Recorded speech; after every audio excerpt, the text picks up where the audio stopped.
నమస్కారం. నేను రమారావి. Reverse psychology ఎప్పుడైనా విన్నారా? మనం అందరం చేస్తామండి ఇది. ప్రతి వాళ్ళకి ఈ ఐడియా ఉంటుంది. కానీ ఇవాళ రేపు దీన్ని ప్రత్యేకమైన విషయం కింద చెప్తున్నారు, చెప్పబడుతోంది కూడా. ఇది మనకి చాలా ప్రాక్టీస్ ఉంటుంది. జనరల్గా తల్లులు ఇళ్లల్లో చిన్నపిల్లలతోటి వాడతారు. వాడికి రాదు, నీకైతే వస్తుంది. ఓ, నీకు రాదనుకున్నాను వచ్చా, నీకు వచ్చనుకున్నాను రాదా, ఇలా మాట్లాడతాం పిల్లల్ని మనం. తాకట్టులో ఉన్న బంగారాన్ని విడిపించి ఆ రోజు ఆన్లైన్ రేటుకే మేము కొంటాం. Sharma gold company. ఎవరు గుడ్ బై అయితే వాళ్ళు రాస్తారు. ఇలాంటివి కూడా వాడతాం. ఇవి వాడేస్తూ ఉంటాం.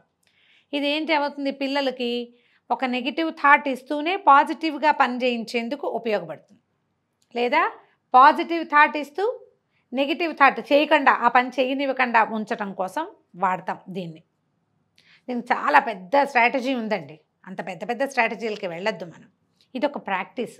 మనం పిల్లల్ని ఒప్పించాలన్నా, భర్తల్ని ఒప్పించాలన్నా, ఎవరైనా ఫ్రెండ్స్నో కొలీగ్స్నో ఒప్పించాలన్నా వాళ్ళకి అర్థం కాకుండా మాట్లాడతాం. ఇట్లా సర్కాస్టిక్గా మాట్లాడడం. ఈ సర్కాజంలో తెలివి అనమాట. ప్లాన్డ్గా సర్కాస్టిక్గా అంటే ఏదో వచ్చేస్తాయి మాటలు, ఇది అట్లా కాదు. ప్లాన్డ్గా అవతల వాళ్ళని మనం అనుకున్న పనికి ఒప్పించటం కోసం, మనం ఏం చేయించదలుచుకున్నామో అది చేయించటం కోసము వాడు డైరెక్ట్గా చెయ్యి అని చెప్పడం కాకుండా, చెయ్యొద్దు అని చెప్తూనే చేస్తావా అని అడుగుతూనే చేయించటం అన్నమాట. నీకు ఇష్టమైతేనే చెయ్యి అని కూడా అంటాం. ఏమో నేను ఇలా అనుకుంటున్నాను, నన్ను నమ్మితే చెయ్యి, ఇలాంటి మాటలు కూడా వాడతాం. ఇది ఇప్పుడు ఇవాళ రేపు దీని మీద చాలా ఎక్కువ మాట్లాడతారండి. మా ఎస్ఈఓ అయితే నన్ను అడిగాడు, దీన్ని ఎవరు ఎప్పుడు ఎక్కడ ఎలా వాడాలి, ఎవరితో వాడాలి, ఎవరితో వాడకూడదు.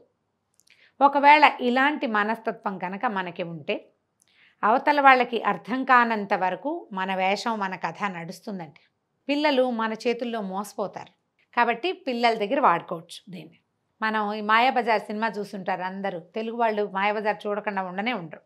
చాలాసార్లు చూసేవాళ్ళు కూడా ఉంటారు. నేనైతే ఒక 60, 70, 80 సార్లు చూస్తుంటానండి. 60, 70, 80 కలపండి అన్నిసార్లు అనమాట. కనపడితే చూస్తా, తోచకపోతే మళ్ళీ మాయాబజారే పెట్టుకుంటాను. అందులో ఒక్కొక్క డైలాగు ఒక్కొక్క ఆణిముత్యం.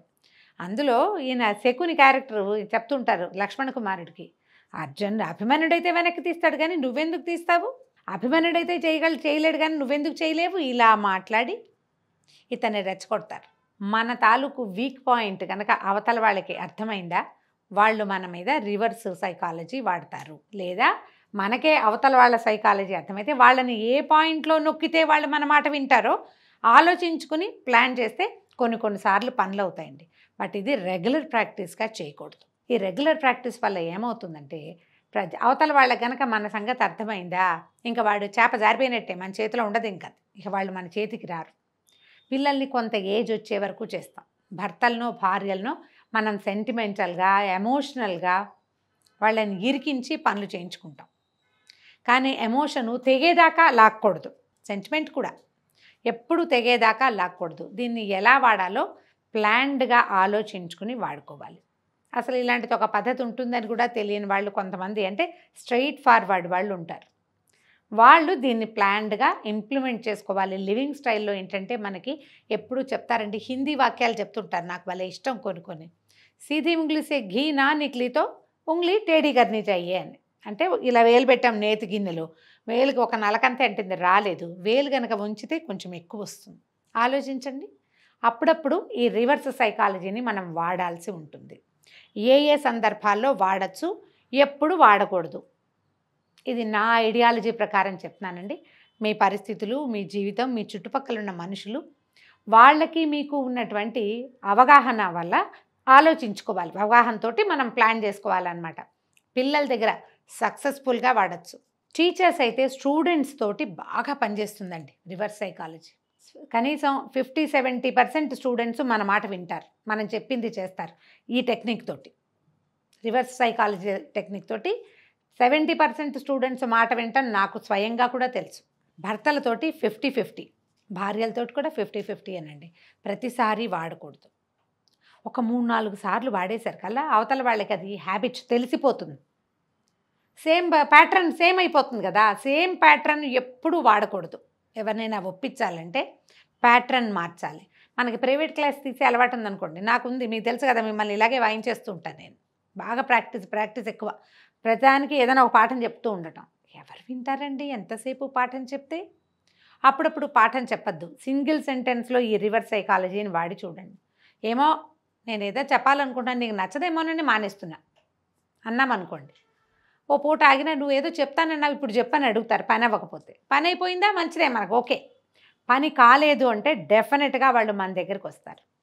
ఈ రివర్స్ సైకాలజీని తెలివిగా ప్లాన్డ్గా వాడుకోండి. దీన్ని అలవాటు చేసుకోవద్దు, అలవాటు చేసుకోకూడదు. ఇదేంటంటే మనకి బోల్డ్ అని అంబుల పొదిలో బోల్డ్ అని బాణాలు ఉంటాయి. ఒక బాణం కింద దాన్ని పక్కన పెట్టుకోవాలి. అవసరమైనప్పుడు దీన్ని వాడుకోవాలి.